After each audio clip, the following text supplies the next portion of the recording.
Ова се повеќетонските карпи што од попладнево во Прекин го ставија сообраќајот на магистралата Кочани-Делчево.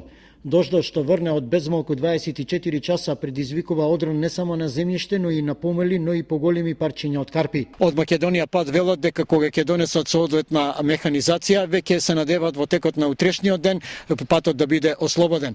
Додека бевме таму, поголем одрон за малку недостасуваше да се урне врз новинарските екипи. Екипата на Македонија пат излезе со механизација, али од причините што нонстоп паѓа одрон камења, бевме принудени да се повлечеме. Првобитно беше, извадивме околу 200 кубика материјал, но бидејќи има опасност од загрозени, беше загрозена, во опасност беше машината, од тие причини моравме да прекинеме. Мештаните во страв и неизвестност како ќе ја поминат ноќта. Овој рит е нивна потенцијална закана од уривање на поголеми количества од земја и карпи.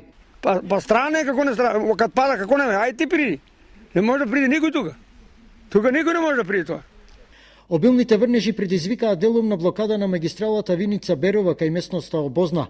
Тамо се вози на една коловозна лента и локалниот пат кај одморалиштето Рамна река кај Берова. Брегалница е изглејана на неколку места во Кочанско, поплувувајќи мал дел од ризовите ниви.